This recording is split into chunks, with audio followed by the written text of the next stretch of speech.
Putting homage to my teacher, Sadhu, Sadhu, Sadhu.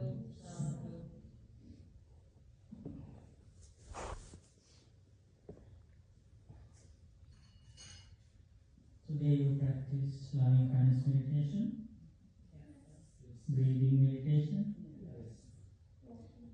walking meditation, sitting meditation. And what is the sutta you learned?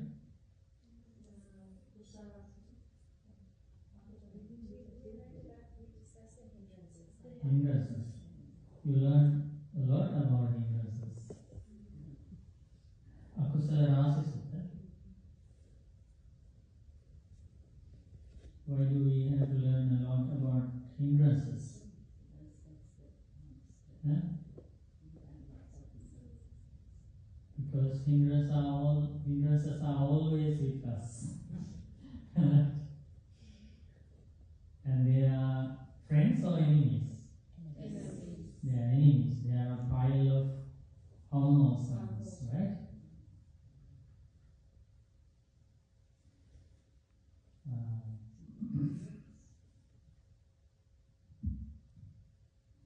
So this is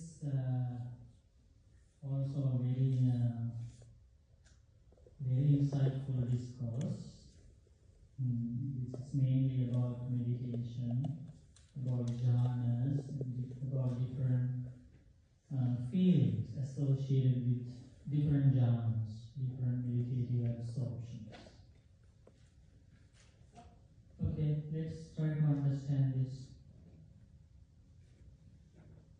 What is the meaning of carnal? C-A-R-N-A-L. Worldly, right? Can you say worldly? It's like very, it has a lot of like sensual desire. Yes, or worldly.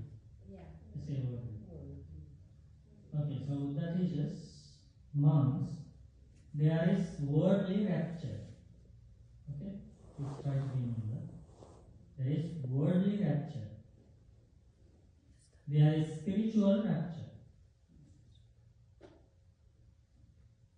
There is rapture more spiritual than the spiritual. Okay? So what's one? Worldly rapture. Second one? Spiritual rapture. Third one? Rapture more spiritual than the spiritual. Three things.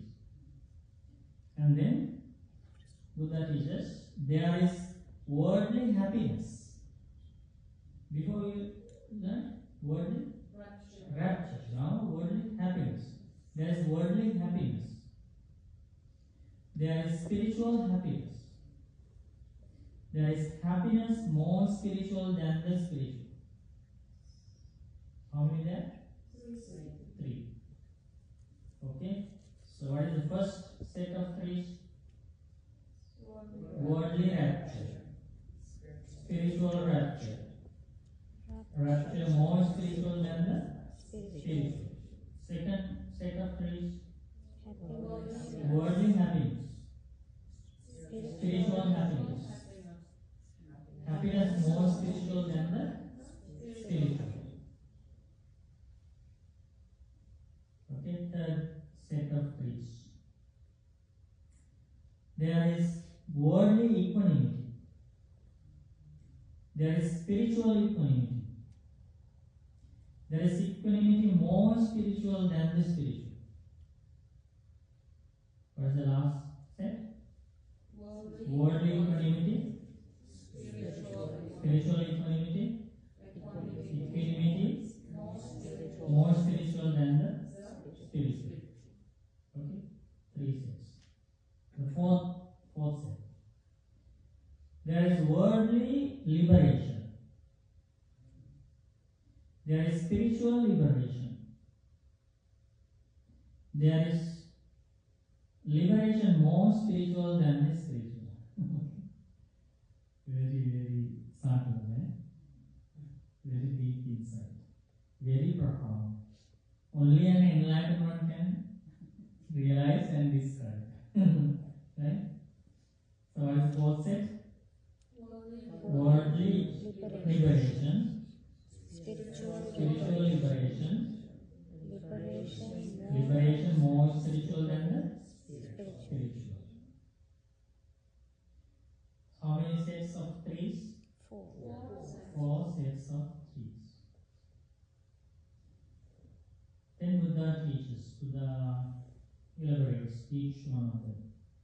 And what monks is worldly rapture? Worldly rapture. Rapture means piti. Okay? Worldly rapture. There are amongst these 5 chords of sense pleasures. What 5? Visual objects cognizable by the eye that are desirable, lovely, agreeable, pleasing, sensually enticing, tantalizing. That means like attractive, pleasurable, desirable, everybody loves them, right? So these kind of visual objects. There are sounds.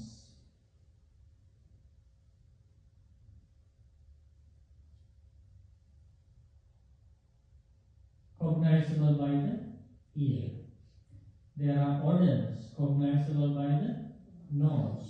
There are tastes cognizable by the tongue. There are tactile objects cognizable by the body that are desirable, lovely, agreeable, pleasing, right?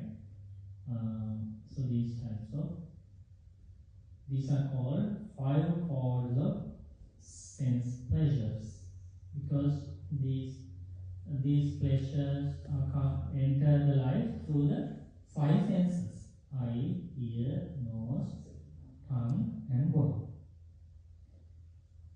The rapture that arises in dependence on these 5 chords of sense pleasures, this is called worldly rapture. Okay. Any rapture always arises in the mind, not in the body.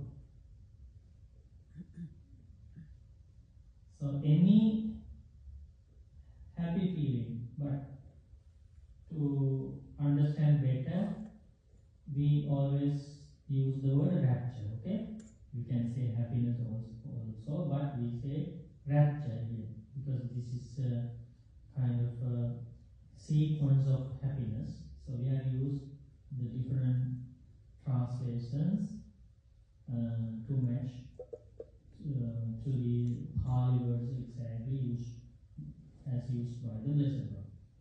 So otherwise you can say mental happiness. Okay? So do we experience happiness or rapture through these objects mentally? We experience happiness, right? When we think about them, it's all mental. We think about something we ate, we think about something we listen to, we think about something we smell nice, desirable, agreeable, right? So this rapture arises. So this is called worldly rapture. So this explanation will be very helpful to do for those who do Vedana mindfulness, establishment of mindfulness with regard to the feelings, to understand different types of feelings. And then when we are mindful about these different types of feelings, and if we can categorize them, this is worldly rapture, this is spiritual rapture, this is worldly pleasure, this is spiritual pleasure, like that, it helps a lot to sharpen mindfulness about feelings.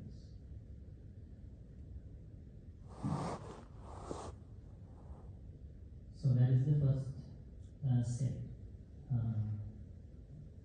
worldly rapture. And what marks is spiritual rapture? Any idea?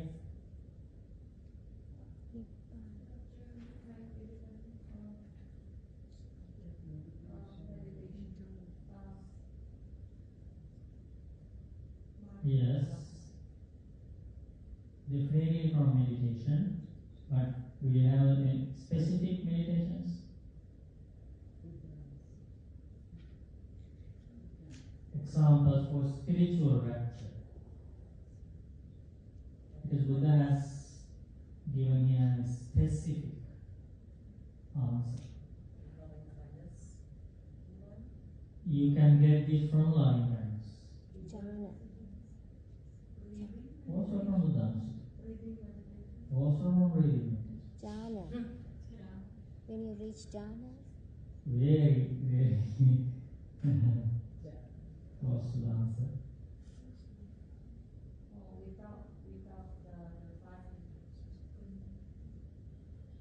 Try again. Huh? You can get this from Brahmaviharas. nibbana, Huh? nibbana, No.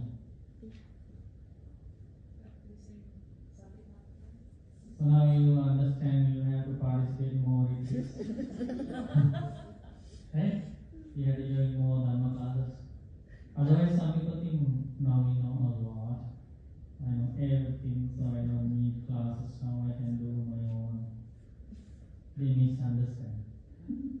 Okay, though we should not think like that. We have a lot to learn. Would it be through the mindfulness meditation? I don't remember exactly what it's called, but it's something in the same vein as Vipassana, where you're just kind of letting, what do they call it?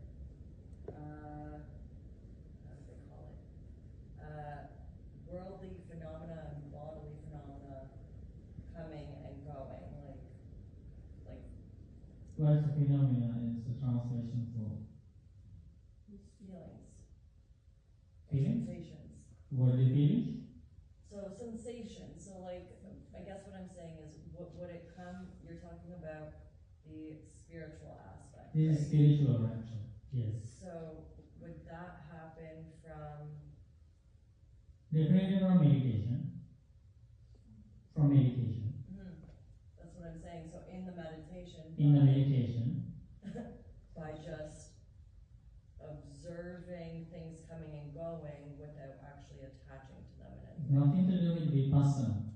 Okay, so it's So not. arising and passing away, Yeah. as you explained, it is vipassana, right? Yes. So this is not vipassana, not yet vipassana. Okay. It's before that. Huh? See it like virtue Is beyond virtue. Beyond virtue, below vipassana. You're very good at riddles. Very good at riddles.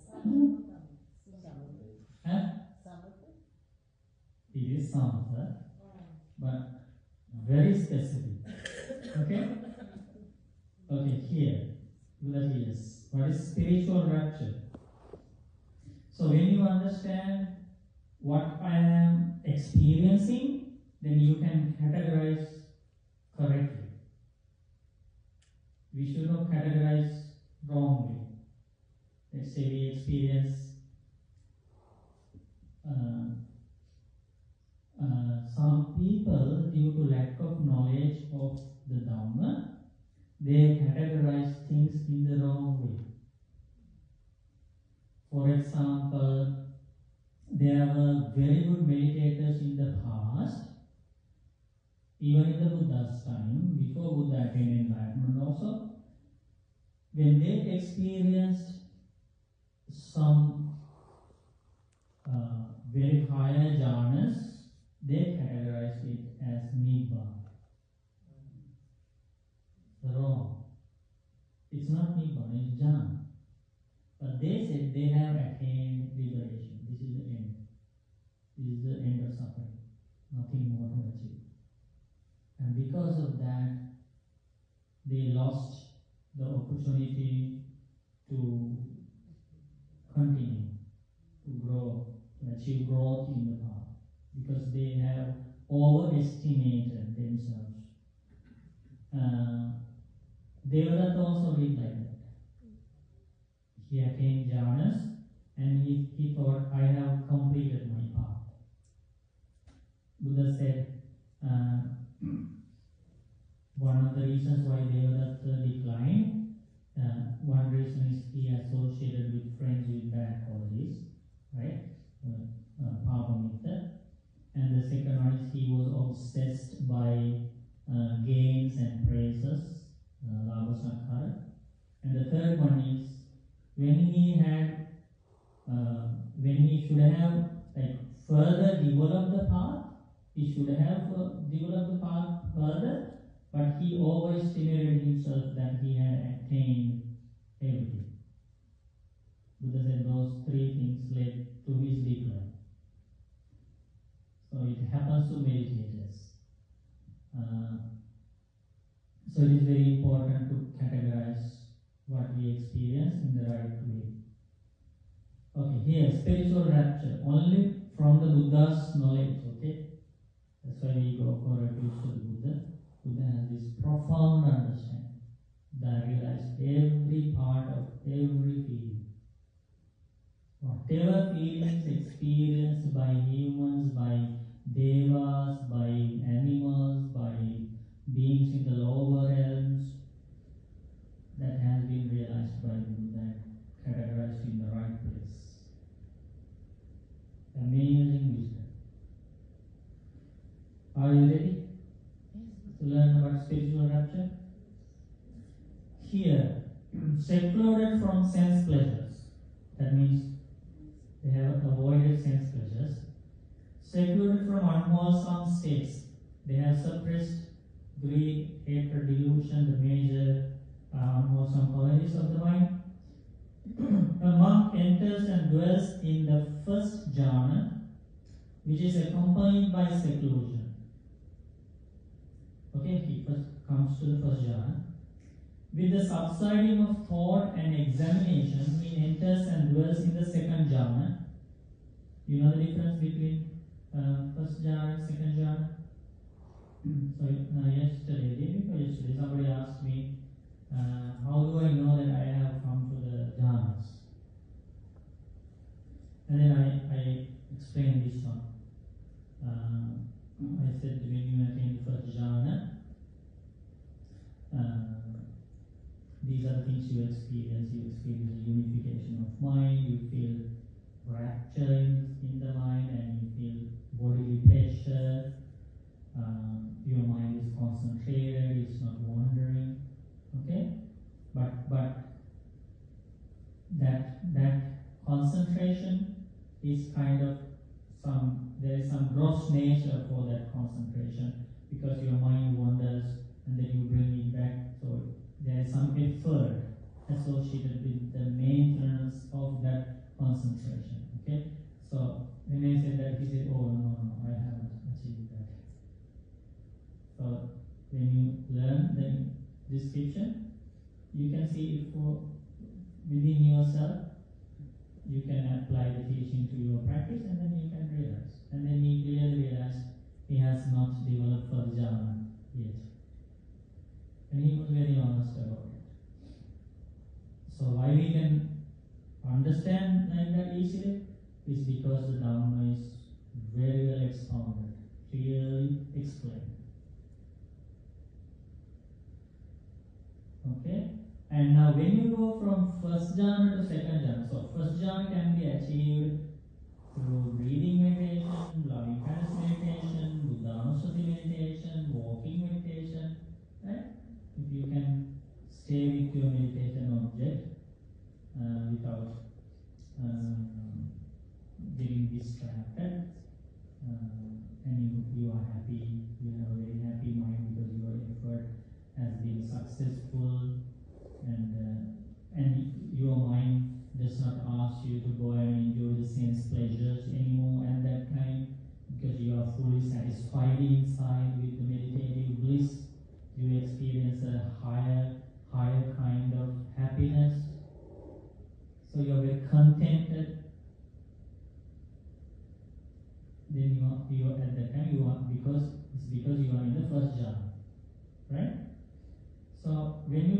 second jhana from the first jhana, it's called with the subsiding of thought and examination, he enters and dwells in the second jhana, which has internal confidence and unification of mind, is without thought and examination.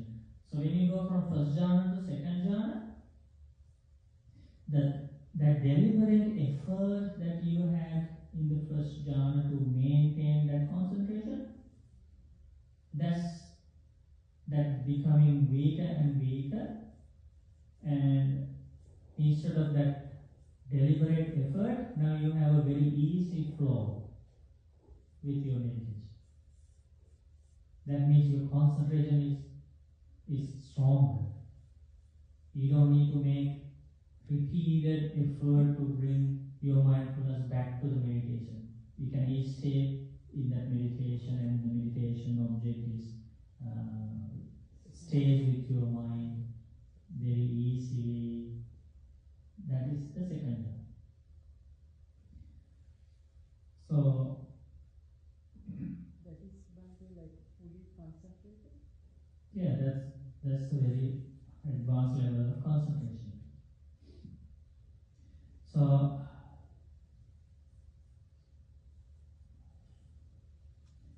So this second jhana has rapture and happiness born of concentration. This is called spiritual rapture. So what is the spiritual rapture? Second jhana. Example for spiritual rapture is second jhana. That is the perfect description for the spiritual rapture is the second jhana. And what marks is rapture more spiritual than the spiritual? Now you go from worldly rapture to spiritual rapture, from spiritual rapture to rapture more spiritual than spiritual. All these levels of happiness are only found in these teachings of the enlightened one. This is amazing. Imagine if we had to live in a world only with the first type of happiness. What's the first one? Worldly happiness. Let's say we didn't know any other happiness. We didn't know any level higher than that. Like, what is higher than that? Spiritual rapture, spiritual happiness, the rapture more spiritual than the spiritual, right? Those are all higher levels. First jhana is higher than the worldly rapture. Second jhana, third jhana, fourth jhana, they are all higher than the worldly rapture. So if we didn't know anything other than the worldly rapture, what would it be like? Huh? Superficial and fleeting. Too much restlessness. Like, Yeah. because we think we don't know anything, right? Like, now you know about retreats and you think, oh, there is a special happiness in retreats. Okay? So then you turn off movies, turn off this, turn off that, and then you want to go to retreats because you think there is a different kind of happiness in meditation classes, in retreats. That's why you come, right? If everything here is miserable, if the happiness here you experience is even lower than what you experience is 5 chords of sense pleasures, would you come here? Why would you come here? Because you staying home is better, right? Because you experience a higher happiness. Why you come here? Because you think you can experience something advanced. Okay, now you imagine you didn't know anything about retreats. Retreats didn't exist. Meditation classes didn't exist. Monasteries didn't exist. Monks didn't exist. Buddha's teachings are not available in the world. Even the word Buddha is unknown. Nobody knows. Imagine that life. We are stuck with that one type of happiness.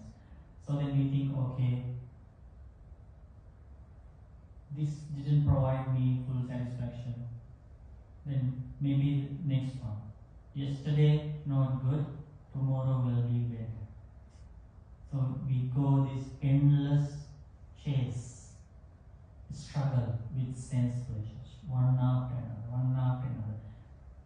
The perfect simile for that, Buddha says, is like the deer searching water in the desert. Mirage.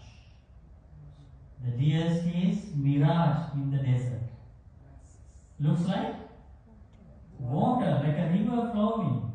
And the deer is so thirsty.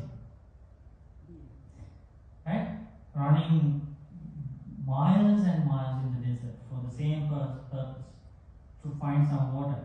And then when it is very sunny, there he sees, far away he sees a river flowing. So happy. Okay, I have found what I needed. So he runs towards the river. When he gets closer there, he just sees sands. Just bare ground. Is that the end? No, he sees the river going further. Far away he sees the river again. But his ignorance doesn't give him knowledge. He thinks, oh, there's another river there. So he runs there. Okay? And when he gets closer, he doesn't see the river. And now he looks up. Oh, river is still farther. Right? So he goes there. Same thing. Until he dies, he is in search of water. Finally he dies. Did he drink water? Buddha teaches, same thing happened to us. In this cycle of river, this is what is happening. This marriage didn't work, next one will work. These kids were not good, future kids will be good. These sense pleasures didn't fully satisfy me, but future sense pleasures will fully satisfy me. We keep going, keep going, keep going, and then we go through old age. We go through sickness. We go through death endlessly. That simile, the mirage and the deer, given by the Buddha, to understand the true nature of the journey. Right? But now, so if we didn't have these teachings available to us, that would be our journey. And we go through this endless journey and we are so restless because we didn't find satisfaction. We didn't find quench. Our thirst was not quenched. Right? There was no end. And we didn't know what we should do next. We do the same thing that gave us so much pain because we don't have any options. We think this is what we should be doing. Everybody else is doing the same. Maybe some of them found the peace. So that's the world of darkness. Now at least, at some point of our life, we feel like there should be something more to this life. There should be some different types of happiness, different levels of happiness, not associated with restlessness. Important. Not associated with tension, not associated with anxiety, not associated with fear.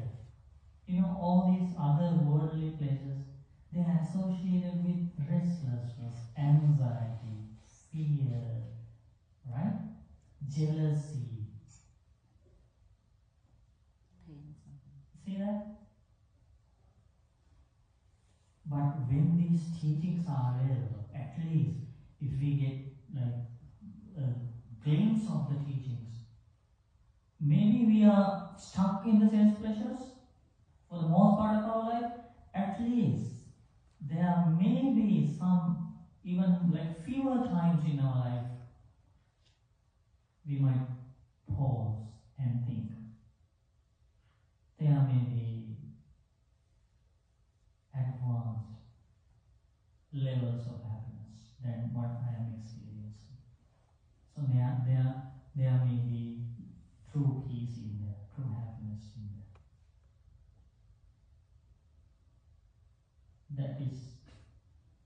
That can only be achieved when the Buddha's teachings are available.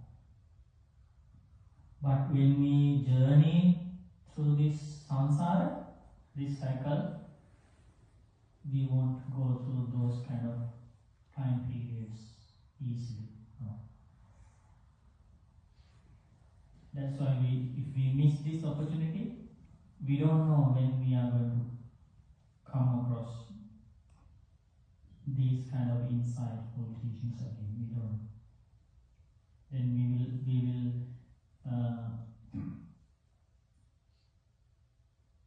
only have that world full of darkness. Full of darkness. We might think, some days we might think, if I kill this person, I will have peace. If I kill this group of people, I will have peace. If I steal this, I will have peace. Like that is endless. But only delusion.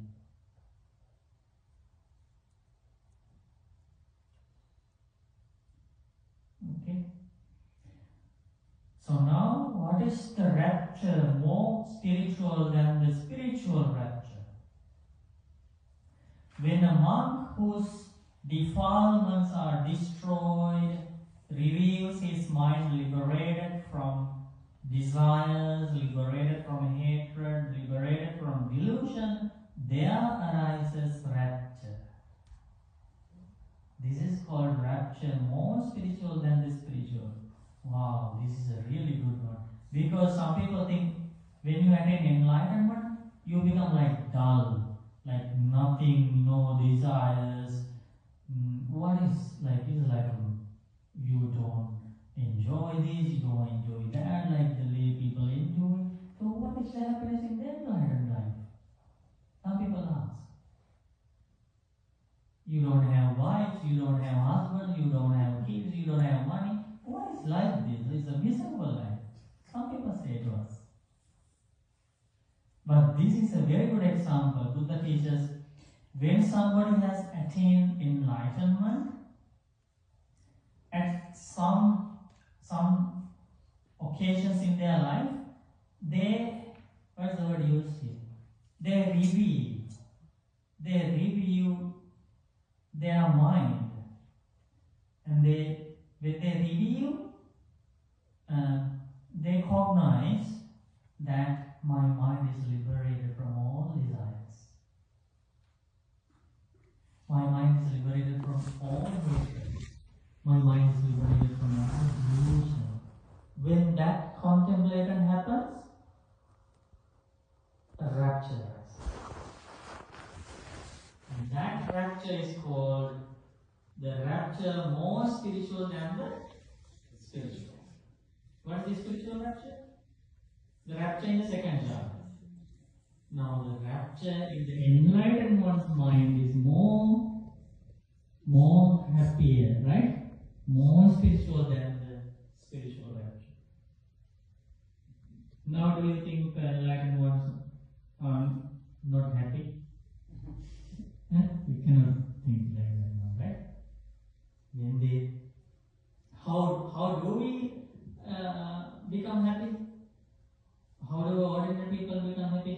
When they find lots of desires inside, oh, they are happy. Oh, I get a house like this, I get a husband like this, I get kids like this, I get a car like this. So when they relieve their desires, so happy, I have lots of money, I can buy whatever I like. That's how ordinary people use their desires to be happy. But enlightened ones, completely opposite. When they realize, not only desires, ordinary people, when they think, okay, I can take revenge. Okay, I know what to do. I know how to destroy them. Don't they feel happy inside?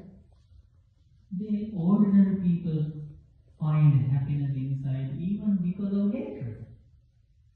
By taking revenge, by seeing how other people are hurt, by seeing how other people are defeated by their hatred, they enjoy. But enlightenment, when they reveal their liberated mind, when they feel, when they cognize, oh, all the desires are gone, anger is gone, delusion is gone, rapture arises. Wow, what a bliss, what a bliss. Then they came. Isn't that beautiful? Okay. Don't think that when the desires are all gone, there will be no happiness in mind. True happiness is there when all desires are gone. Okay. This is a very good thing, because many people think when you don't have desires, people say, I don't like that life. I like the life with desires. People argue like that. But if you contemplate how much pain behind desires, you will find a life without desires, right?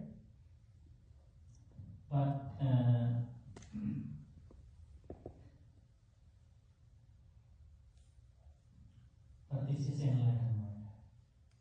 We go to the next one. And what monks is worldly happiness? There are amongst these 5 causes of sense pleasures, as before we learned, sound, visual objects, sounds, smells, tastes, tangibles, cognizable by these 5 senses. They are agreeable, lovely, pleasing, right? The happiness that arises in dependence on these 5 causes of sense pleasures. This is called worldly happiness, sukha. So this is mainly is bodily. Sukha is used mainly for bodily happiness. Okay? So it's still the worldly pleasures. Then Buddha explains about spiritual happiness. Before we learn spiritual rapture. Now we learn Happiness. spiritual happiness. Okay. Examples.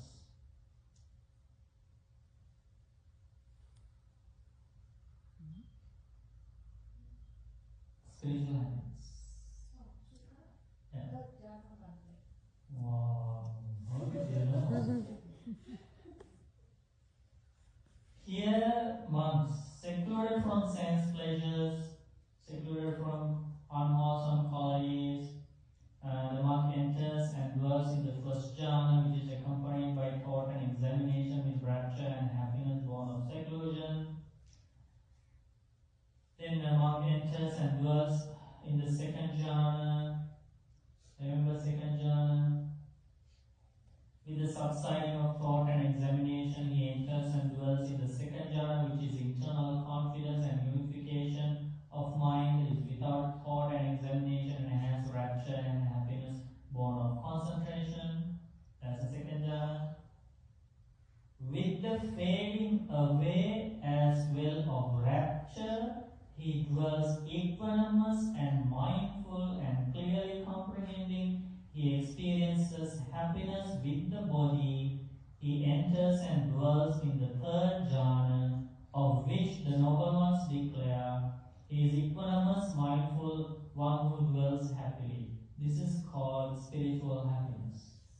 So when you come to the third jhana, that's where you experience spiritual happiness.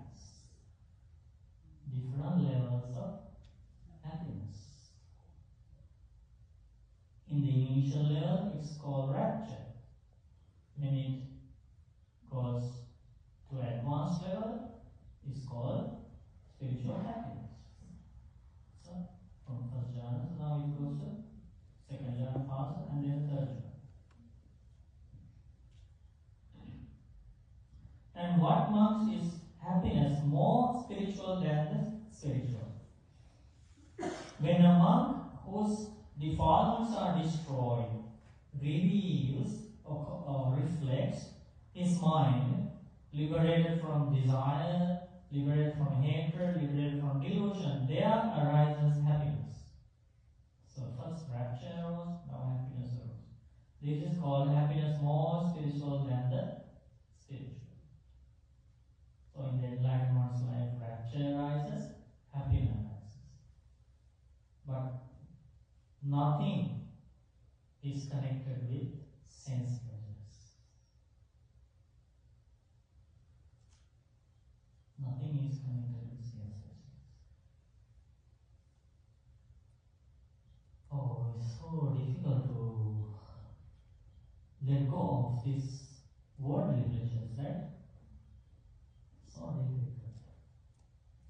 But these enlightened ones only experience spiritual, rapture spiritual happiness. Yes? Would you say that, or in your opinion, would you say that the difficulty of letting go of the worldly raptures is almost like a conditioning of the human experience? Because No, they are conditioned, definitely they are conditioned to stay with those. But there is a secret why they can't let go.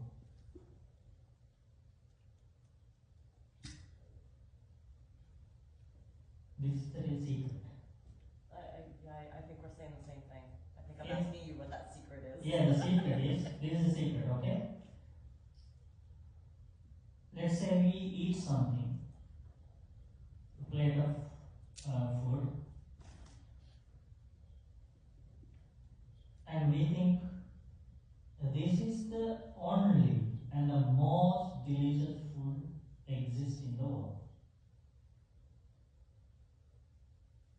Okay? We don't know anything beyond this taste. Okay?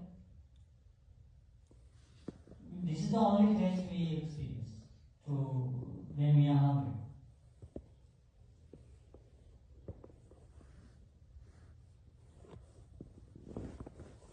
One day, somebody gives us different type of food that is more delicious than the one that we were having.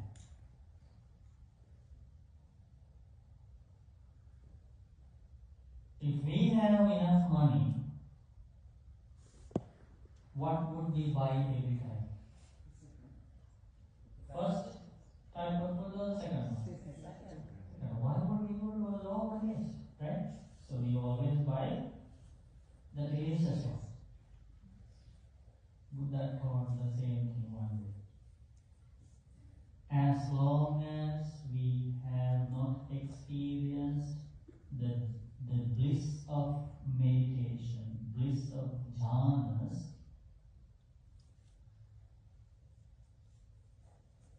it will be very difficult for us to let go of sense pleasures. If our minds are well immersed in a higher pleasure, for that person it will be easier to let go of lower pleasures. Why we always revert to a lower pleasure? Because our minds are not well immersed in a higher pleasure. So we think still there is happiness there. Like we want to buy the first type of food because we don't taste the second type of food. That's what Buddha said one day. And then Buddha said, if one's mind is very well established in jhana, meditative bliss,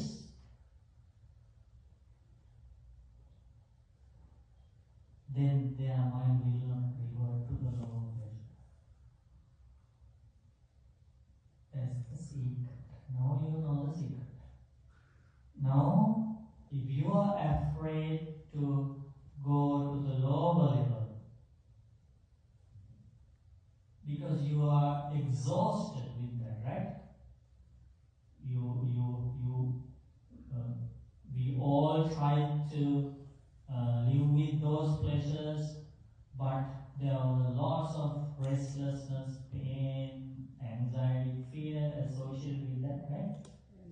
tired of that pleasure now, right? The son of permanence. Yeah, because of impermanence. And now we don't want to go back, right? We think, what if I go back to that? I suffered enough. And now you want to go to a higher? What should be done? More meditation. More meditation. More loving kindness. More breathing meditation.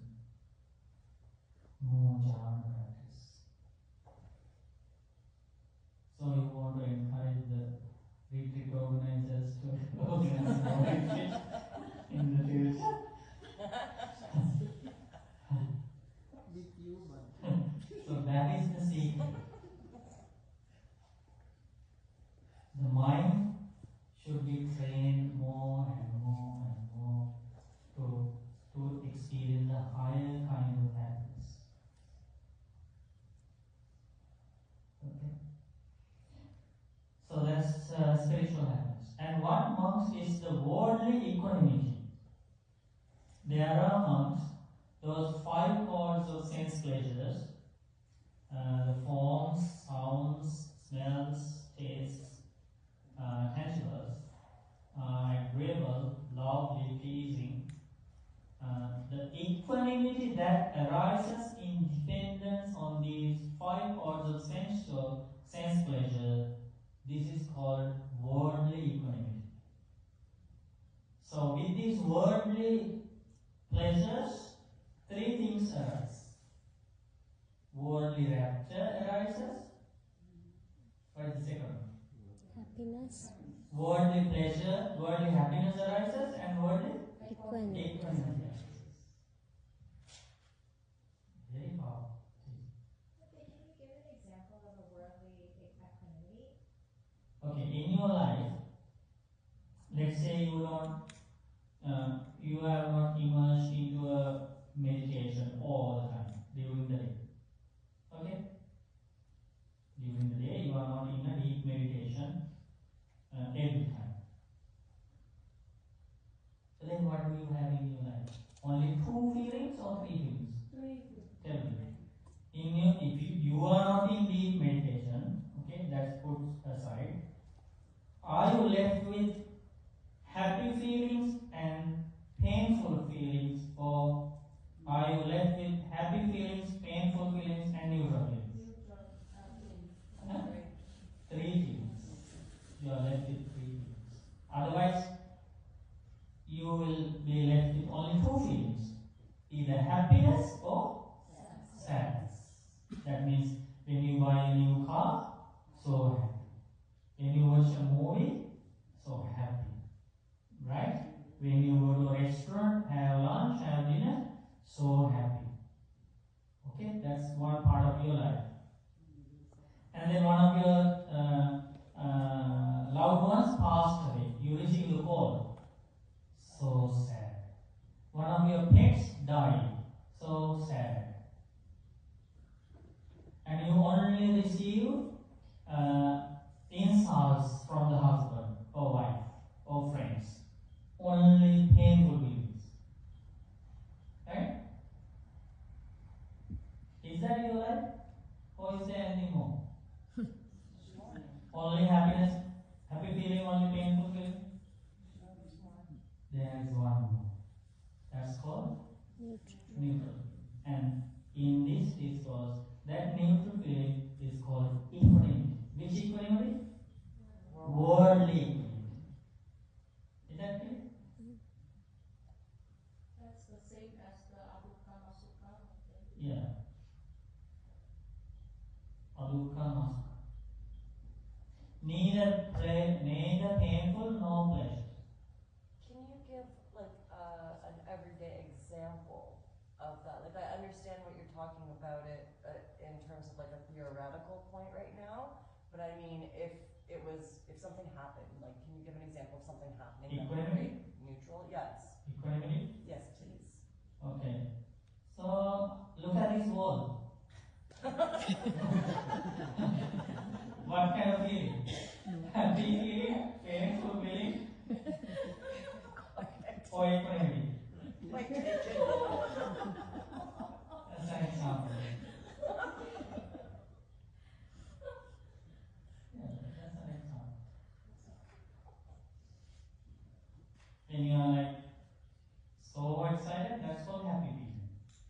when you are so miserable, that's called painful.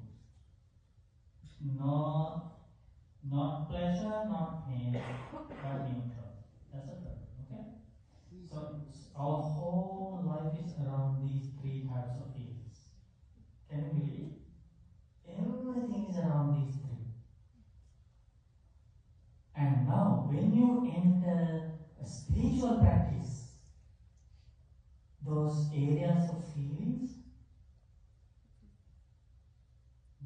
become more. Before you enter the spiritual practice, you only had those three. Or anybody has these three. Worldly happiness, worldly pain, sadness, and worldly economy.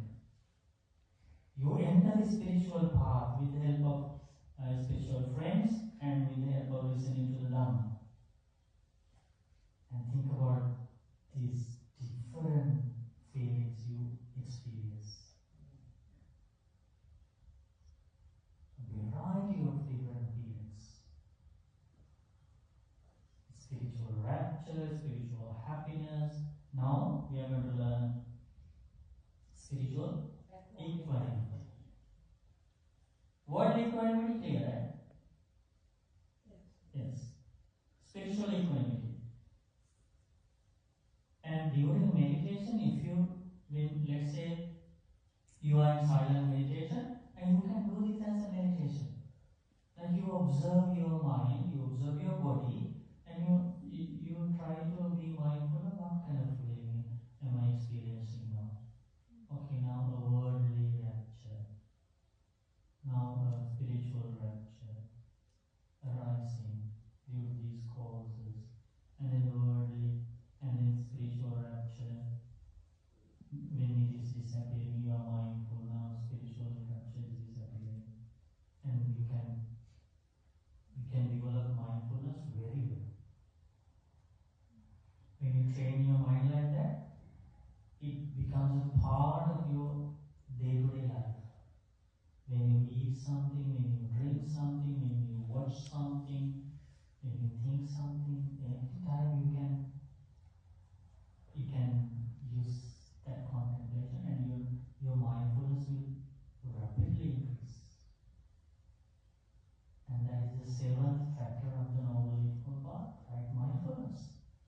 And that mindfulness will grow little by little, and it will become the right concentration, which is the eighth factor of the Noble Eightfold Path.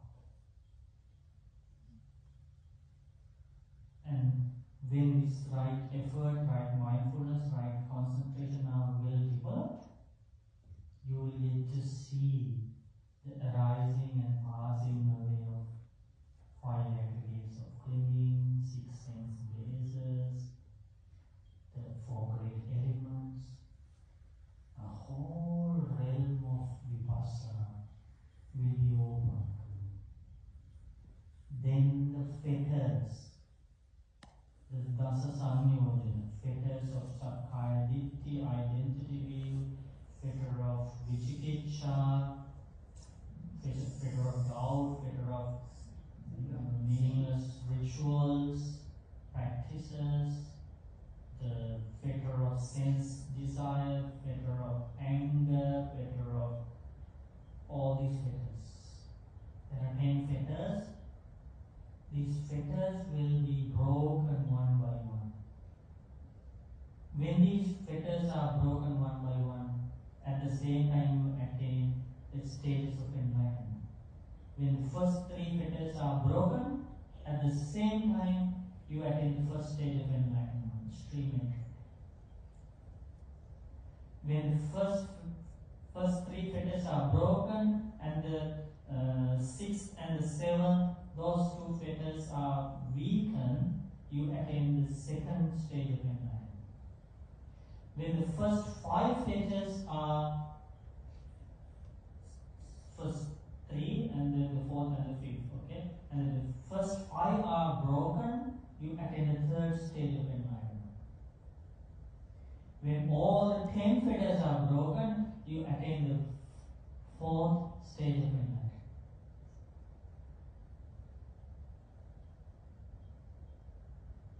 How were those doors opened?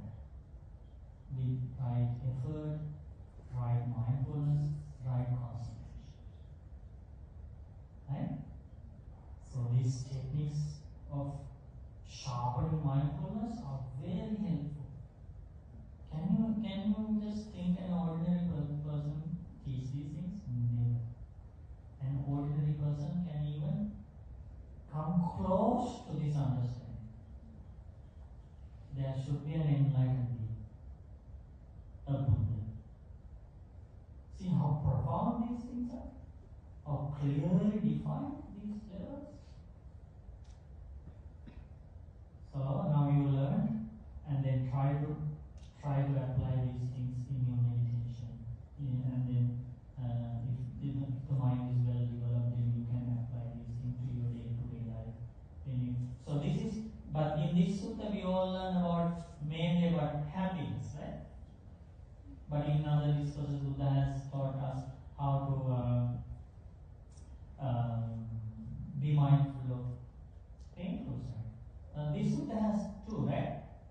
Happiness and equanimity. But when you experience painful feelings, there are other discourses Buddha explained about those. Worldly pain, spiritual pain, worldly equanimity, spiritual spiritual sadness, like that. Painful feelings are also categorized. So what normally happens if we are not following a spiritual path? What normally happens? We are carried away by these feelings. We go after happy feelings endlessly without knowing anything what will happen at the end of this. And people go after happy feelings and end up in jail or end up murdering somebody.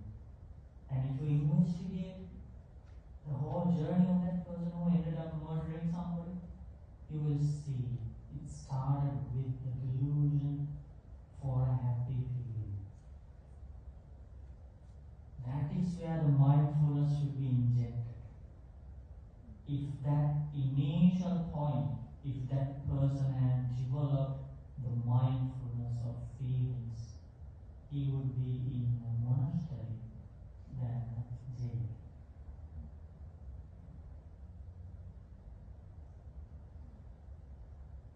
This teaching can transform somebody's life entirely. How many people today are in monasteries, are participating in retreats like this, are joining Dhamma classes, and because of that have avoided going to jails? The people in jails, the people who are feeling remorseful for the rest of their life after committing evil acts, murdering somebody. They were all like us. They were born like us. They went to schools like us. Right? They lived the life like us. But they did not have these teachings about how to develop mindfulness when a feeling arises. Some people, their parents were murdered, and these children, they joined terrorist groups to take revenge. Have you watched those documentaries? They want to take revenge because their parents were murdered. And what did they experience when their loved ones were killed?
by feelings and being mindful of feelings?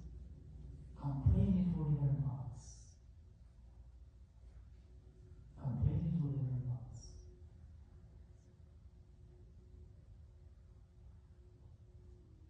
Mainly jails are in this world not because of being mindful of feelings, it's because being carried away by feelings, either a pleasant feeling or a painful feeling. The 10 unwholesome qualities are in this world. It's not because of being mindful of a feeling, it's because being carried away by a feeling. And that's why Buddha is called the most compassionate individual, most compassionate, extraordinary human being in this world. Buddha didn't want anybody to end up in a jail.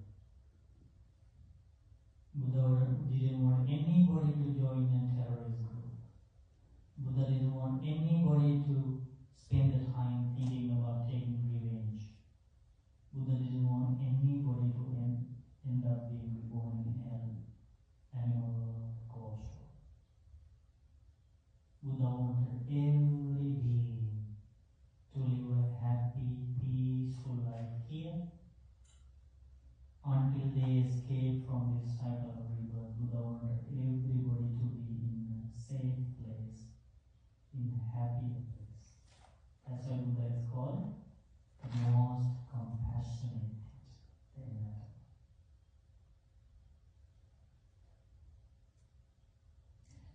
And what marks is equanimity? What is spiritual equanimity? You remember spiritual rapture? What was the example? Second chapter. You remember the spiritual happiness? What was the example? Third chapter. Spiritual equanimity. Can you guess? With the abandoning of pleasure and pain, and with the previous passing away of joy and displeasure, a monk enters and dwells in the fourth jhana, which is neither painful nor pleasant and includes the purification of mindfulness by equanimity. When you look at the world, you have an equanimity, but that's worldly. That doesn't have any degree of mindfulness or like realization or insight or anything like that. Any purification, any cleansing. It was not generated by wholesome qualities. It's just a worldly feeling. But when you gain the fourth jhana, there is lots of wholesome qualities associated with that jhana, right? Accompanied by neither painful nor pleasant, and includes in the purification of mindfulness and all these things. And that's the equanimity described here. It's called spiritual equanimity. So we learned so far worldly rapture, spiritual rapture, rapture more spiritual than spiritual rapture. We learned worldly happiness, spiritual happiness, happiness more spiritual than the spiritual. We learned worldly equanimity, spiritual equanimity, and we are going to learn what marks is equanimity more spiritual than the spiritual. When a monk whose defilements are destroyed reveals his own mind, liberated from desire, liberated from hatred, liberated from delusion, there arises equanimity. So sometimes when he relieves, rapture arises. Sometimes when he relieves his liberated mind, happiness arises. Sometimes when he relieves his mind, equanimity arises. What? Please. That's the equanimity more spiritual than the spiritual.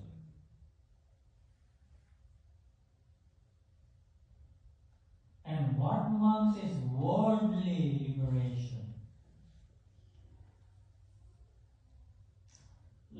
or deliverance, okay? Worldly deliverance or liberation. Liberation liberation connected with the form sphere is worldly liberation. You know Rupa realm. So liberation from that Rupa realm is called worldly liberation. You exceed the worldly realm. Okay? And what marks is spiritual liberation? Liberation connected with the formless sphere is spiritual liberation. Arupa. Okay?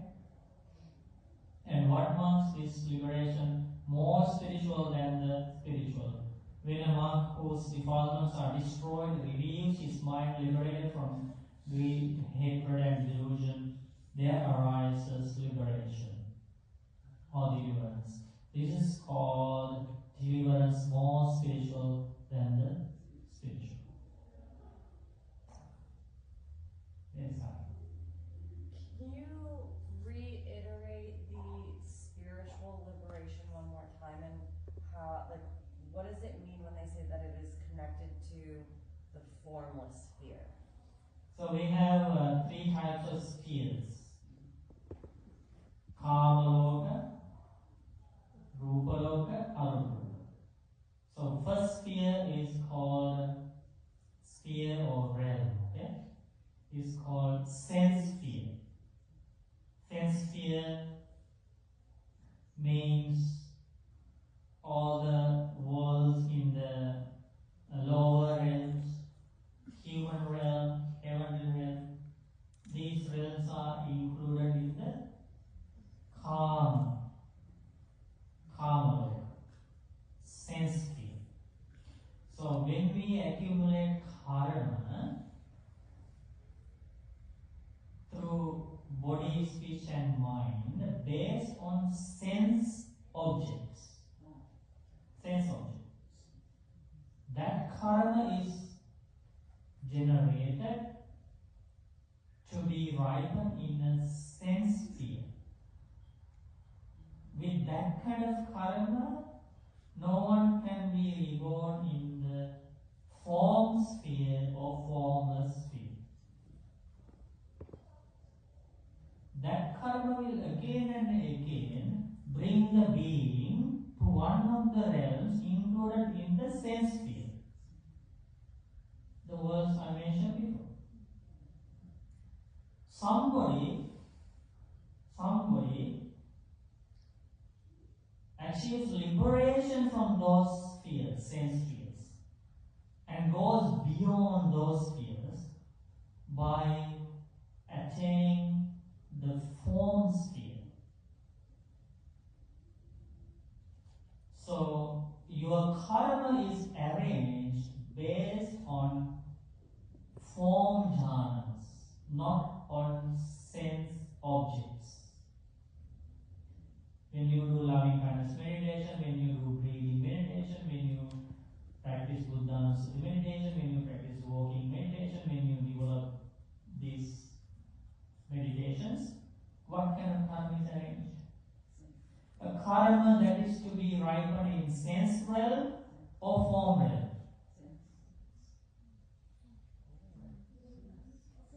In the meditation, is there any association for sense objects? No. It's form realm. Karma is arranged to be ripened in the form sphere. As a result, that person will be reborn in a world included in the form sphere. That's called Rupa Loka. Example, Brahma worlds. There are so many Brahma worlds. So many Brahma worlds for those people. They will be born in those worlds. No more association with sense pleasures. They are in deep meditations in those worlds.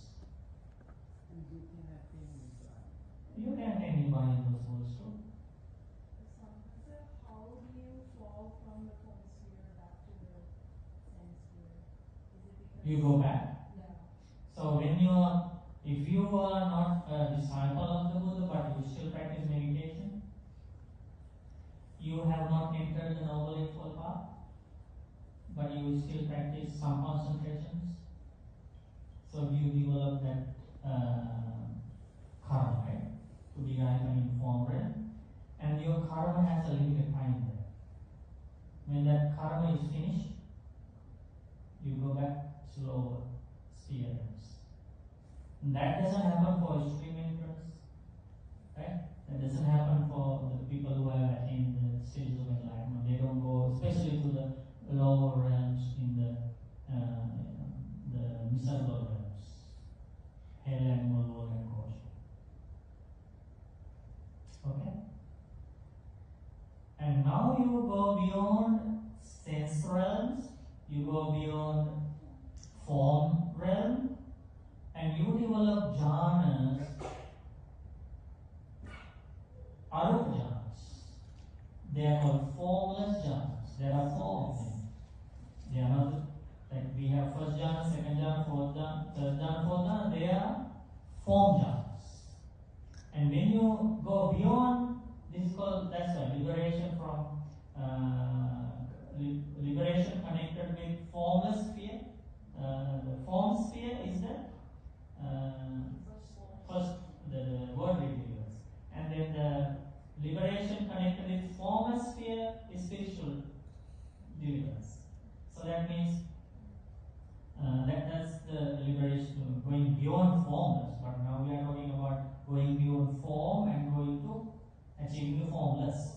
So when you attain the formless jhanas, akasana chayatana, vinyana chayatana, akinchanyayatana, neva sanjana sanjana.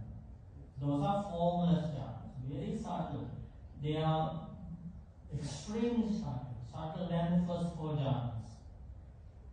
Okay? Don't think that nobody attained these things, okay? So many people, you before us, attain these things. Some people, at the age of 7, they attained all of these form jhanas and formless jhanas. What happened to Devadatta Bhante, though he attained all these jhanas? So he attained jhanas, he attained first jhana, second jhana, third jhana, fourth jhana. Right? He attained all four? All four jhanas.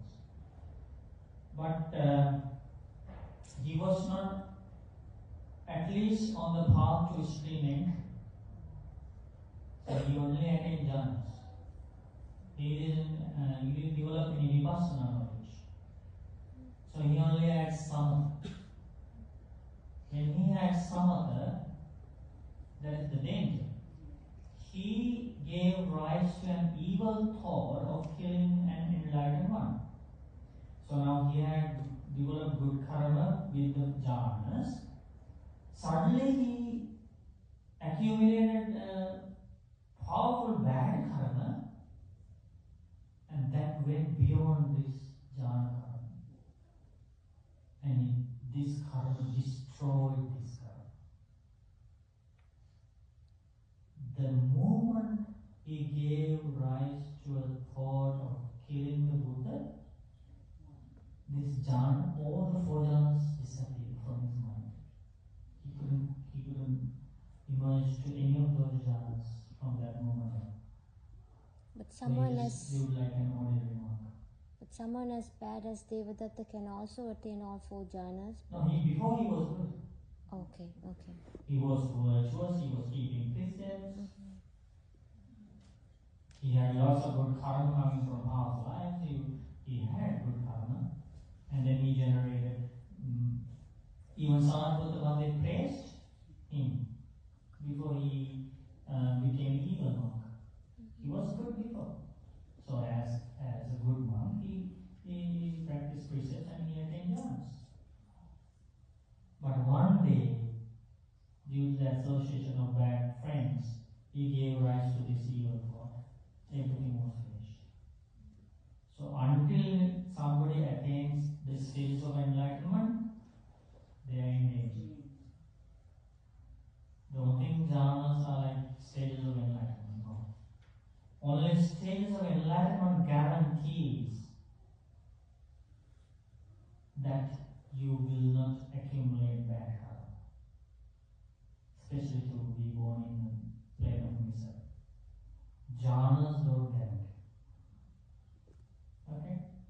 Okay, if somebody has already passed for jhana and then they go to the arupa jhana, bhante, if they haven't contemplate inside meditation the anicca, They will also come down.